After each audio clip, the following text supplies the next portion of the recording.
तुला रिक्वेस्ट करायला आले होते की दया काकांसाठी खांडेकरांच्या घरात ये, तेव्हा तू ह्याच्याबद्दल काहीच बोलला नाहीस का? एवढी मोठी गोष्ट तू तेव्हा सुद्धा माझ्यापासून का लपवून ठेवलीस? केदार, आन्सर मी.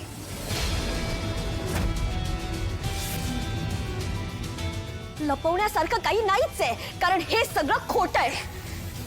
दया पप्पा, हे खोटं आहे. ह्यांचं लग्न वगैरे काही झालेलं नाहीये. तारिणी, काय चाललंय हे? खरं सांग. निशी, आम्ही खोटं नाही बोलत आहे. आमचं खरंच एकमेकांवर प्रेम आहे. प्रेम? सिरियसली? तू इम्पॉसिबल. तू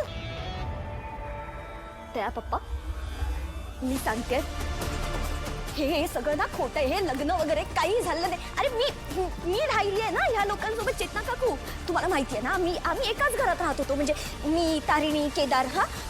केदारला तर आम्ही घराच्या बाहेर ठेवायचो. त्याला घरात यायची पण परमिशन नव्हती. हा, आणि मग ऐक, तुम्हाला माहिती आहे ना आमचं घर केवढं मोठं आहे, आमचं कुटुंब केवढं मोठं आहे. म्हणजे माझी मम्मा, आजी, पप्पा, काव्या, नमा, आत्तू, कोणाला तरी कळलं असतं ना. आणि माझ्या आत्तू, द्या पप्पा द्या, माझी आत्तू आहे ना, माझ्या आत्तूच्या नजरेतनं कधीही काहीही सुटत नाही.